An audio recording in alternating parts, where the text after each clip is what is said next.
So we'll go ahead and get started here. We'll kick things off.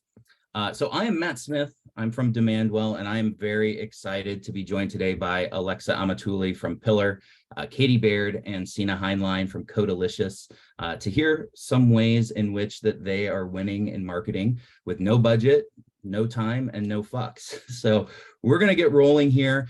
Throughout the session, please feel free to utilize the chat, utilize the Q&A. We will try to address some questions as they come up during the session here, and also hopefully have a little bit of time at the end as well. We will also be sharing contact information at the end, so you'll be able to reach out to us if you have any questions that maybe don't get answered or anything along those lines as well. So welcome everybody. Our speakers today, Alexa is from Pillar. Pillar is an interview intelligence platform that's built to help teams hire with more confidence. She is a one-person marketing team currently supporting 2 AEs, and her budget is 3% of revenue.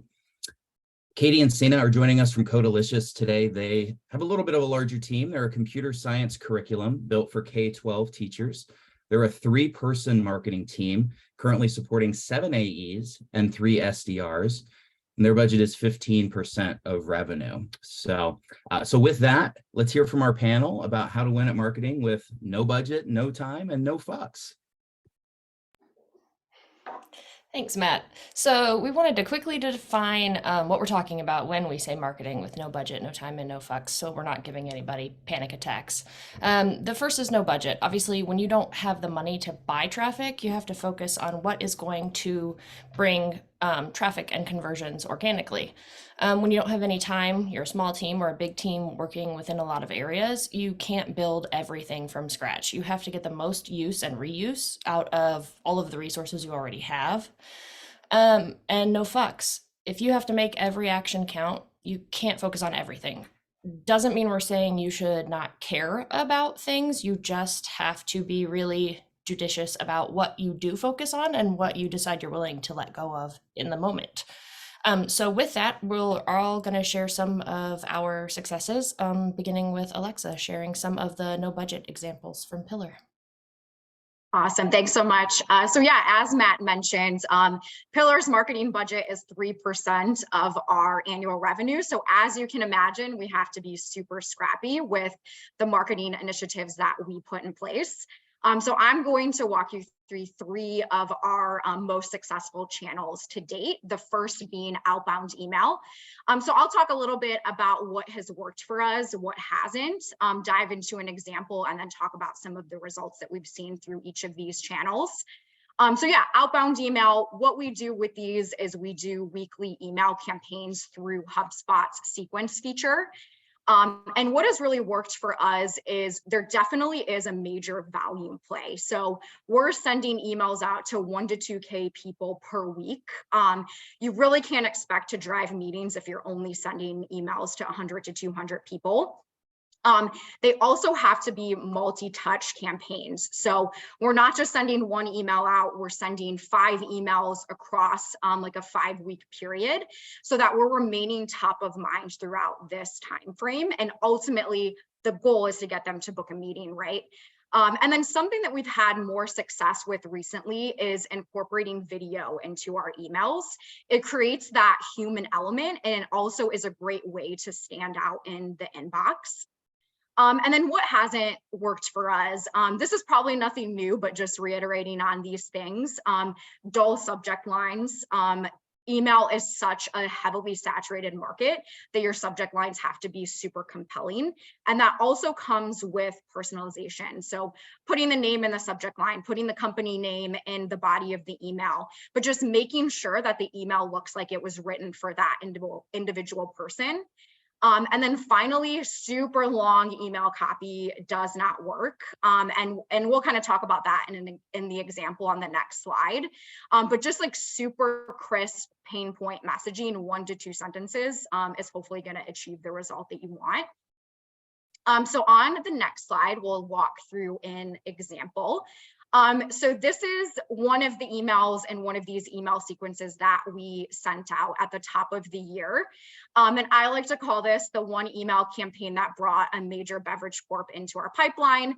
I can't say who that is, but I can give you a little clue that it was not Coke. But I think there was really a three-prong recipe for success with this email. And some of the things that I just hit on, right? Kitschy subject line, has personalization in it. If you look at the email itself, it has super brief pain point messaging, and also has that like aspect of FOMO, which I think works really well as well. And then finally, having that video in the email as well, and also bonus points for having the Pillar brand in the video as well, so people start to acclimate your logo with the emails that they're receiving as well. And when we talk about results on the next slide, so this could jump in for one, just a quick second, Alexa. We yeah, had a quick question just to maybe Sure. elaborate a little bit on the type of video. So we see that there's a video embedded here in the email, but maybe tell a little bit more about what's happening in that video, what kind of video is being included there. Yeah, so it's really just a video from the account executive. It's like 20 seconds, just kind of like touching on like what he mentioned in the email and just like introduction to Pillar. This is the first email that we sent in the cadence. Because this is an email that goes out to a ton of people, it's not personalized. But if you have time to do more like personalized videos where you're like including the person's name, great. We just didn't use that in this specific email. So super brief, like I said, just kind of introduces the company with putting like a face to a name. So, and then as far as results, 7 meetings booked, which I know might not seem like a lot to some of you, but I'm a one-person team. And our goal every month is 8 marketing source meetings per month. And the fact that we were able to hit that with just this one campaign was obviously, I was thrilled. Great click-through rate, people were engaging with the video. And then one of the things that I always like to look at is definitely quality. So these prospects, the majority of them are still in our pipeline with an email that went out, 2 months ago. So definitely like to iterate on and emphasize quality over quantity in most instances as well. All right. The second tactic is webinars with no budget. And these are monthly virtual events that we have been putting on, and we've heavily leaned into influencers in the HR space for these. And what's really great about using influencers is you can use their social network to drive registrants, especially if they're pushing it out on your behalf. And what's really worked for us with webinars is very trend-focused topics. So kind of leaning into the FOMO topic that I mentioned. People want to know what's going on in their space. They don't want to feel like they're getting left behind. So if you're constantly talking about trends that are relevant to them, that's going to drive registrants. Second, polls. Not only are they a great way to keep audience engaged throughout the webinar, but they're also like a really sneaky way to give intel to your sales team. So we always like our webinars to be super conversational and super thought leadership in nature. So we'll maybe like pop a poll in at the end that says like, hey, are you confident in your interview process? And if they say no, that's giving ourselves intel like, hey, I need to reach out to those people, which has been just like really fun exercise for us from an engagement perspective as well. And then finally, you want to ensure that you have a reliable platform. It's super embarrassing if you have technical difficulties. And we found a really reliable and cost-efficient platform in Livestorm. And then really the only thing that hasn't worked for us is like an AMA style event, Ask Me Anything. So we have learned that people, they don't really want to come to a webinar and like be prepared for it or like submit questions beforehand. They just want to come listen to the conversation between the guest and your host. And that's really it. And speaking of host, I definitely recommend that it's the same person every month, because then they start to like think of that person as the face of your brand and the face of your like webinars as well. Alexa had a few questions in the chat here, kind of all around the same thing with your virtual events leaning on influencers. What are you giving the influencers in return? Kind of what's making this a mutual benefit for them? Yeah, had 3 or 4 people asking about that. So if you could elaborate. Yeah, that's a great question. We actually haven't paid any of the influencers, so I will make that point. And really, I think it's just like the opportunity. We're a new category. So I think it's the opportunity to like align themselves with something that's like up and coming. And also just like a great way for them to promote themselves as like a thought leadership in the space as well. So I think it's kind of twofold. Yeah. And then this, just as an example, this was the webinar that we did in January. Top attended session out of the 7 events that we've done since we've launched our series. This is the structure. We usually do 45 minutes to an hour. Like I said, minimal slides, keep it very conversational. And then as far as how we book meetings after the fact, we send 1 follow-up email from marketing, and just real quick, that comprises the webinar recording, a webinar recap log if they don't have time to watch the webinar, and then just some resources that are relevant to the topic at hand. And then once that email goes out, then we pass that off to sales to do their own follow-up. Moving on to the next slide, registrants is great. The percent of registrants that booked a demo is great. But I also really like to lean on the number of like chat messages that are sent throughout the webinar, because that really shows that people are engaging with your content and like what you have to say. And then that also kind of gives you a trigger as to like, hey, these are the people that are going to come back and watch the webinars every month. And you'll start to really become like a thought leader in the webinar space for your industry. So paying attention to that engagement, I think, is really key for us as well. And then thirdly, this is my favorite regional dinners. We just started doing these last November. And I say with a little budget because we do pay for the attendees dinners. So what these are, they're very small, exclusive dinners. We've picked locations that are hubs for our target audience, and we really push out like networking messaging. And it's really like as simple as that. Like, it's just a cool way for people to come together, have dinner, learn from other people in their space. And also we've been inviting anchor guests to kind of drive registrants as well. So we've had people from Amazon, from Goldman Sachs, brands that like TA leaders really like aspire to be like.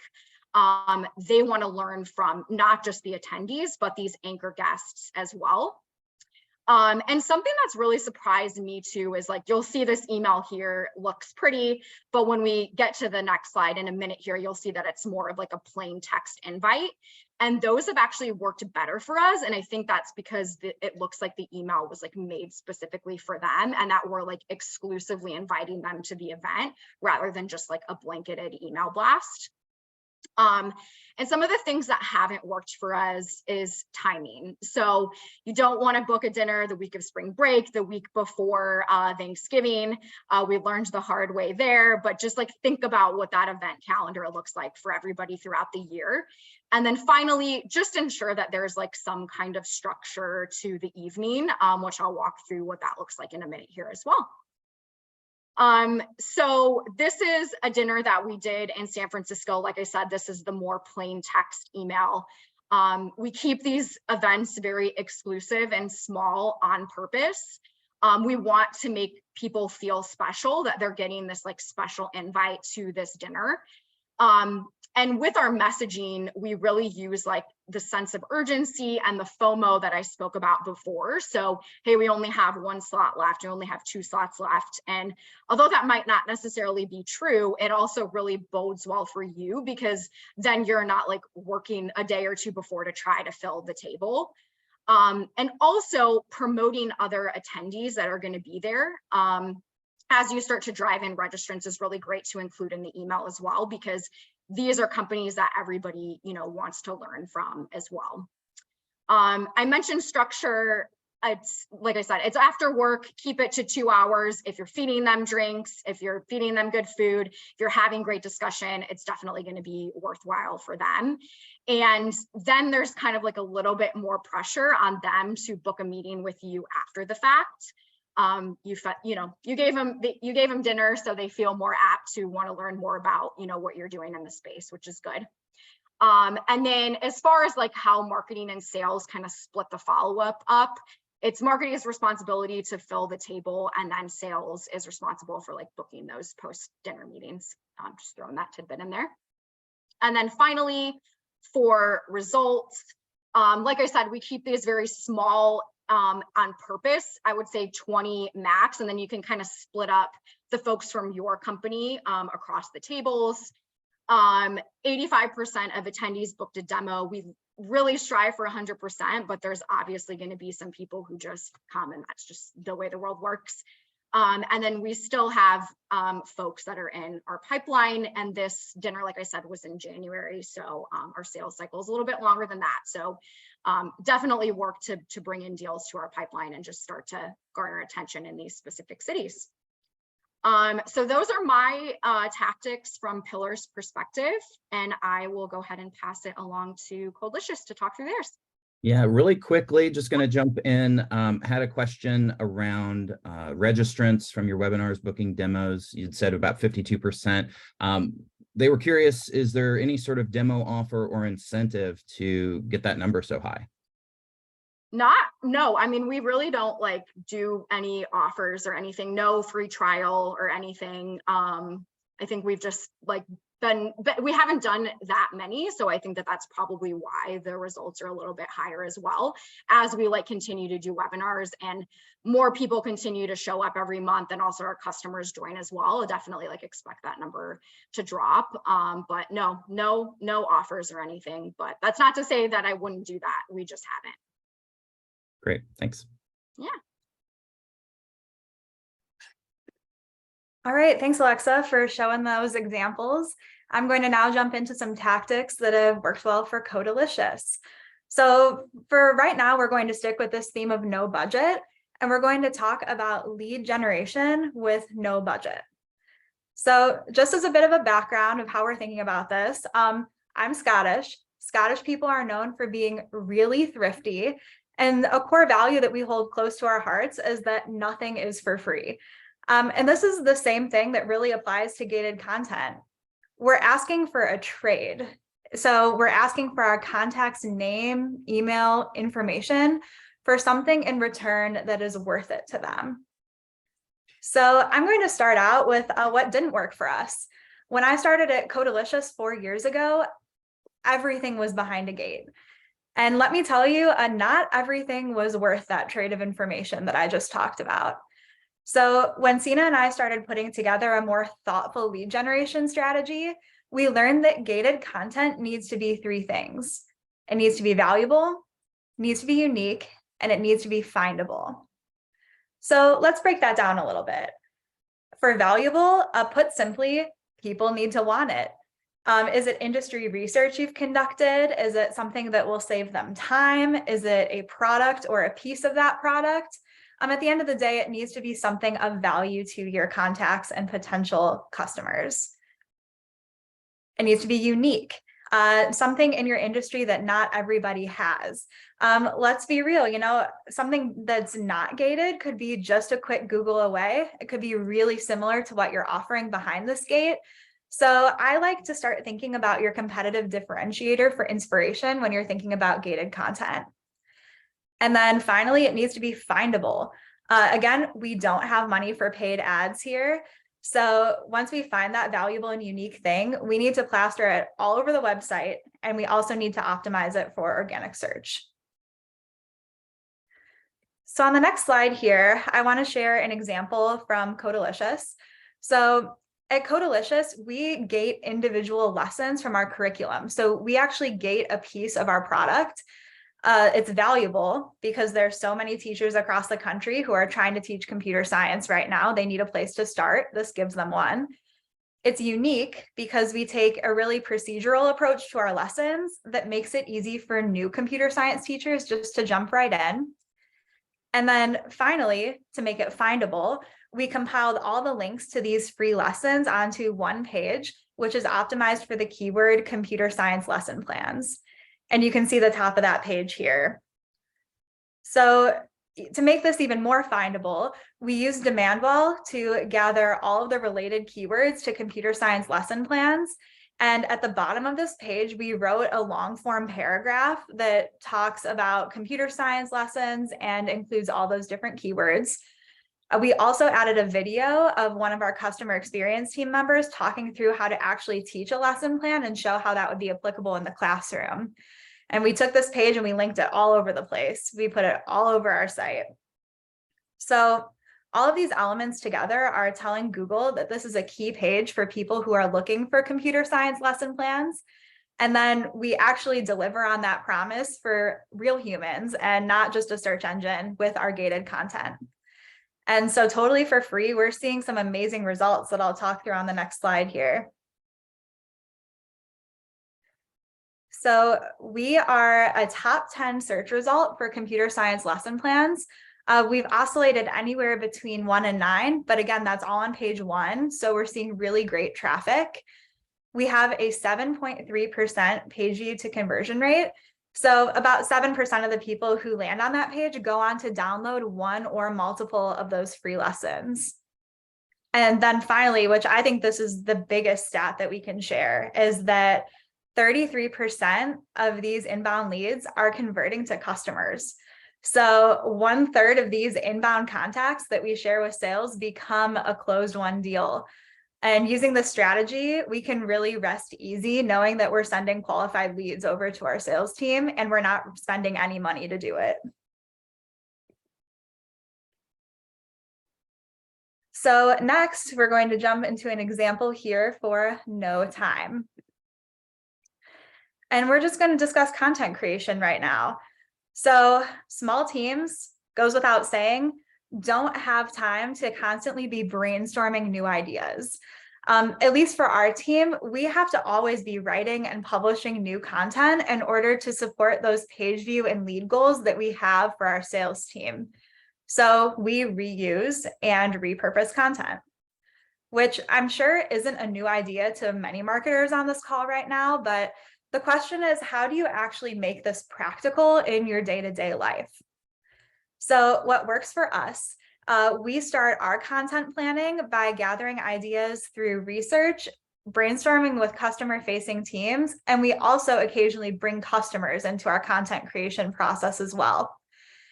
And once we pick the best idea, we first tackle the piece of content that's going to take the most time. Because once that's done, it's way easier to chunk it out and make it into smaller pieces of content. So for example, a webinar can turn into 4 or 5 one-minute videos that you can put all over social media, or a paragraph of a pillar page can roll off into its own dedicated blog post. And now for what doesn't work. I'm sure many of you are familiar with the rut we can catch ourselves in, where we get super excited about one idea, we make it into a piece of content, but it doesn't really connect with anything else we've been talking about. So at least for us, it always gets buried in our website. Using this strategy of repurposing content helps us keep everything related and discoverable across our many platforms. It also helps us rein in all these shiny new ideas. So if we have an idea, we need to be able to use it in multiple different ways, or else we're completely wasting our time. So I'm going to jump into an example right now, which is our How to Grade Coding Lessons campaign. So the idea for this piece of content came from a customer who was struggling to effectively grade coding lessons, and she emailed our customer experience team asking for some help and for some advice. Our CX team actually looped us as the marketing team in, and we created a blog post in response with 5 strategies for how to grade coding lessons. We took that blog and then we turned it into a newsletter, we turned it into social posts, we turned it into a webinar. That webinar was later presented at a few regional conferences for new computer science teachers. And then even outside of just marketing, the blog is now a piece that is sent out in our customer onboarding to help new computer science teachers avoid this issue right from the get-go. So we made all these pieces in a little under a month, and they're all evergreen. So we can share them over and over again without spending any additional time.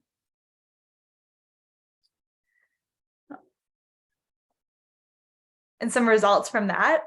Overall, we had 7 pieces of content created, but the hero pieces and the pieces with the most longevity have really been the blog and the webinar. So here are some results from those 2 pieces in particular.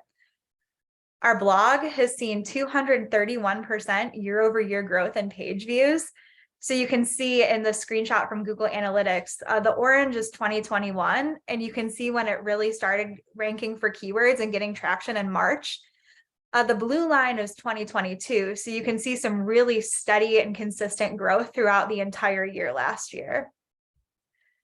And then for our webinar, our page has a 25% conversion rate per page view, which according to HubSpot, the industry average is about 10%. So we're feeling really great about those results, and we didn't spend a lot of time agonizing over it. We capitalized on this idea and just created a bunch of stuff around that idea. So unless there are any questions, I'm going to hand it over to Sina, who's going to talk at a more high level about how we use these tactics to win at marketing. Yeah, we had a quick question in the chat, just if you guys are using ChatGPT and if there's any strategies around that. Yeah, so we are using ChatGPT, but it really depends on sort of what the goal of the piece of content is. So before you even start thinking about whether you're going to bring in AI or not, I would really recommend you think about where that piece of content is going to fall in your customer journey. We found that ChatGPT works really well for that top of funnel content when people are just looking for information and they're doing high level research. But when we get more specific and we start looking at our leads that have maybe a little bit more buying intent, they want a unique perspective that maybe ChatGPT can't provide, and it's better suited to be written by either someone on our team with industry experience or an industry influencer that we've worked with. And another follow-up question there, is there any concern with bias using ChatGPT? Absolutely. And that is why we basically view ChatGPT as an outline tool. We're never taking exactly what ChatGPT spits out and just publishing it onto our website. We go through a really rigorous research and review process just to make sure that we're not just taking the AI's word for it, especially in education, which is such a research-based industry. But I would say that would apply to all industries.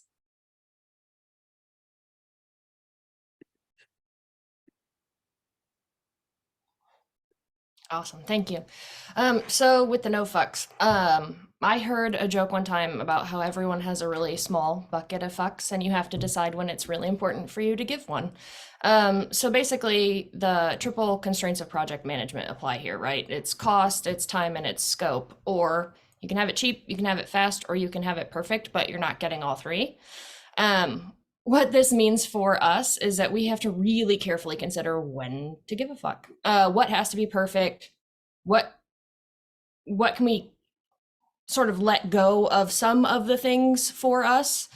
We need to get a minimum viable product out the door rather than waiting until the content, the creative, the execution, everything about it is perfect, right?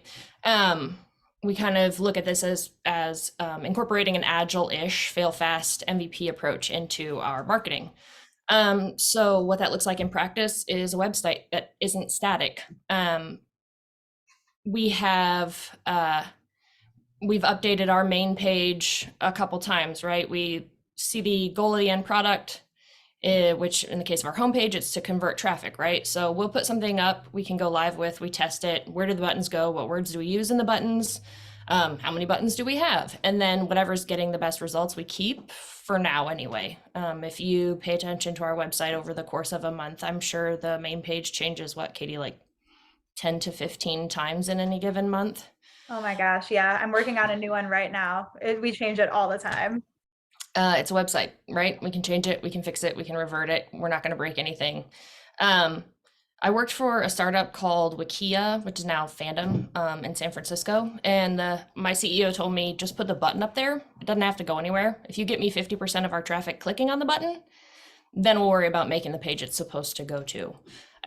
So Gil Penchina knows exactly when to give a fuck and when to let it go. And I took a lot from his leadership.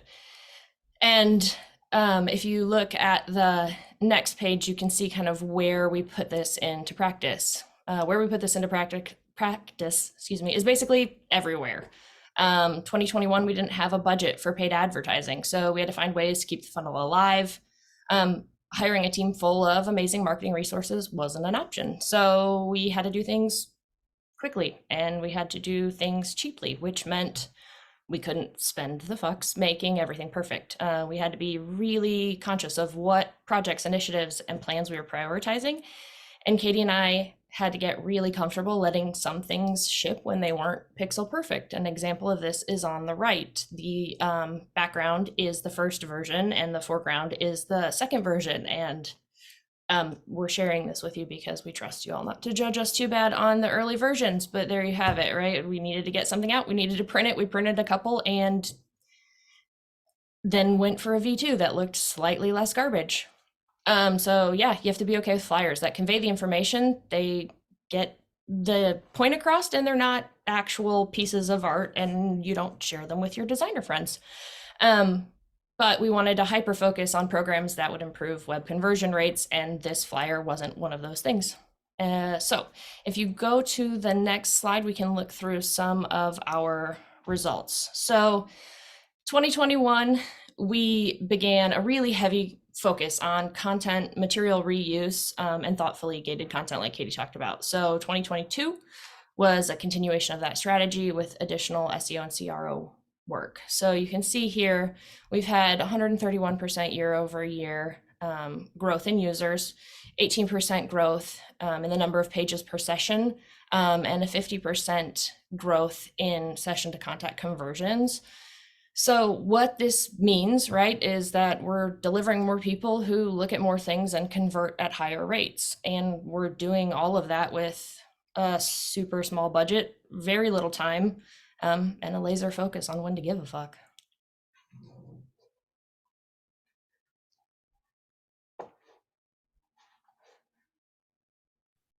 Awesome. Well, thank you guys so much. One other quick question that had just come in here. Any tips, and I guess this could go for all three of you, any tips on how to come up with valuable gated content for your audience?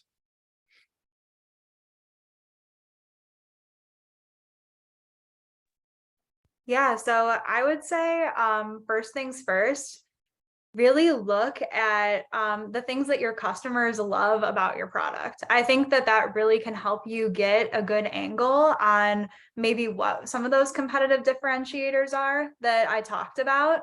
And then brainstorm a session. I find that it's really helpful to bring in people that talk to customers also, like sales and customer experience team, where you throw out just a bunch of ideas on what that piece of content could be. Our gated content came from talking to our product team and how they wished that they had just one-off computer science lessons when they were all teachers. And we just rolled with that because they know the best. They were once our target audience. And then, yeah, just start writing, get it going. Like we talked about, it's better to have something than to have nothing, and you can always change it later. So just put something out there, see if it's working. And then if it's not, you can totally change it. Something that's really worked for us for gated content too is like survey report or like reports. So like 1 month we'll send a survey out, we'll get the results, and then we'll like turn it into a report the next month. Especially for things that are like top of mind for people in our audience. That has really helped us a lot too. And then it becomes like valuable to them to actually see like, what did everybody else say? What's top of mind for everybody else? So that's one tip for gated content as well from my side. Video courses I've also seen work really well, or educational content, especially if you have a unique point of view. I've seen those work really well.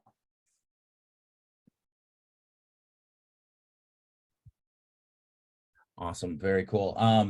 Alexa, I know you answered this one in the chat, but just for everybody else's benefit, going back to your webinar series, working with some influencers and so forth. How do you find those folks? How do you determine who you want to work with, who you're bringing to the table for those conversations? Yeah, I think it's definitely like pretty specific to our like audience as well. There's just so many HR influencers and they all like love each other, honestly. So I feel like this is a little bit specific for our audience or for our industry. But what we did was we honestly just like did a Google search, found the top influencer or like one of the top influencers in the space, literally just like reached out to him, sent him like a swag box. And then he joined our advisory board. So we just like really leaned into using like one person to help us like spread out basically our reach in terms of like, how do we find these other influencers in the space? So I would recommend just like start with one, find that kind of like gem, and then lean on them to help you figure out like who all those other folks are. I know probably easier said than done, but just like be creative in how you get that initial person's attention. Well, we do still have a few minutes left. If you guys have any other questions at all, feel free to use this time to throw them in Q&A, throw them in the chat. While you're doing that, I do also quickly want to share that we are getting ready to kick off a weekly webinar series, Sustainable Growth Weekly. We're going to have weekly workshops diving deep into SEO. Those are going to start next week. And the first topic is future-proof SEO in the age of AI. So you can register for that at demandwell.com/SGW. So you can see that link on the page there. Like I said, feel free to throw any other questions in. Do see one here from Chris. Is there a way to do a podcast cheaply and efficiently? Any tips? Oh yeah. So we've tried this. We actually put it on the back burner because of time constraints. But my biggest tips would be find a really cheap distribution platform. So we used Libsyn. We were on the $20 a month plan. And then the other, all the other costs related to our podcast were the cost of my time. It was an interview style, so we were able to get people on. And like Alexa was saying, it was a big like thought leadership opportunity for a lot of folks. So we didn't pay anyone to come on and guest on our podcast. And then all of the design, uploading, editing was done in the back end by members of our team. So we were able to do that for about $20 a month. And hoping to start that back up again, maybe if we have more people in the future. And another part of that, though, too, is that the content we were doing is reusable both within our marketing efforts, but also within our product. So we have STEM career lessons within the curriculum, and Katie was doing interviews with people who had STEM career roles so that we could then provide that content back to the curriculum writing team, right? So we're not just using it for product marketing, we're actually using it in the product, and again, trying to find ways to just generate new use types for content so that we're not making a one-off something that looks really nice and takes a million years of time and is a podcast. We did blog posts of the podcast too. I think Alexa mentioned doing some of that with their interviews as well, right? Like we don't just have it as a video, we have it as a blog. We use some of the content in other pages of the website. So if you're gonna do it cheaply, another way to sort of bring down the cost of creating that piece of content is to use it in more than one space.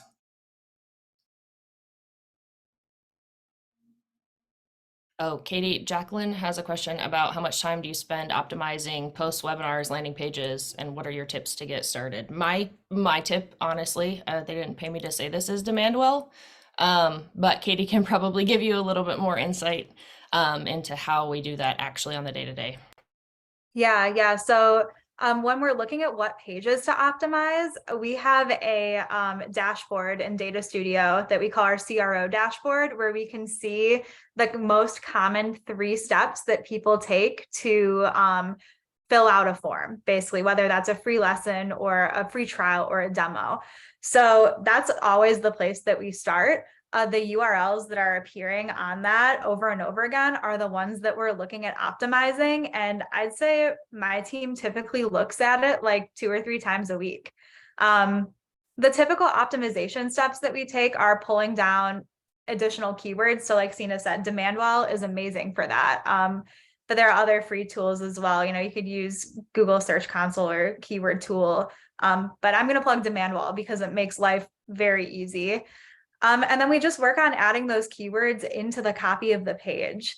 We're always looking to keep it still conversational in tone. Like you don't just want to keyword stuff in places that don't make sense. But usually for our pages, it's pretty easy to find places where you can work those keywords in. And then other optimization efforts that you can do besides just keywords are cross-linking. So find out what other pages on your site are related to that URL and link the URL. You can also add video content, and you can also add alt text to your images. And that all really helps in our experience. Yeah, I'd say with the cross-linking, doing that in content is awesome, but if you don't have the time to take to do that because you have a really small team, a nice way we found to do that on the website is to have the like more related pages section. It gives you the opportunity to link some stuff without somebody having to go into the content and really dig for what can be used as a link within the copy. Eric was asking, when do you decide a tactic wasn't efficient, and when do you quit versus optimizing? Alexa, I'm sure you've had to punt on some things. I think for Katie and I, really what we do is, I think we give it the effort over results for a month or so, and then we kind of have to move on. We got to go fast, right? We don't have time to give something a year to see if it's gonna gain traction. We have to jump pretty quickly. Yeah, I totally agree. I would say the only thing that we've really put a lot of time into is email marketing, just because we did a ton of like target audience and A/B testing. And I think that's specific to us because we were like still figuring out our ICP. But yeah, I only have I only have 2 arms. I do have 2 arms, not 1. But so there is only so much that I have time to do. So usually I just test things for a month. If it didn't work, kind of move on to the next thing and really try to figure out what those like couple focus areas are for us, for sure. I think ultimately it really comes down to just deciding how many fucks are left in your bucket. Yeah, right? absolutely. Great way to end it. I appreciate all of you guys taking the time here with us today. We are at time, unfortunately. I'm sure we could all continue talking through all of this. Luckily, we have a full afternoon of sessions as well, so you may see some of us in those. Next up is our advanced SEO topics from 1:15 to 2. So if you guys are signed up for that, look forward to seeing you over there. It's not too late. You can still go to demandwell.com and sign up for that session as well. So we'll look forward to hopefully seeing some more of you guys there. Ladies, I appreciate your time today. Enjoy the rest of your afternoon, everybody. Thank you. Thanks, Matt. Thanks, everyone. Thanks all. Take care.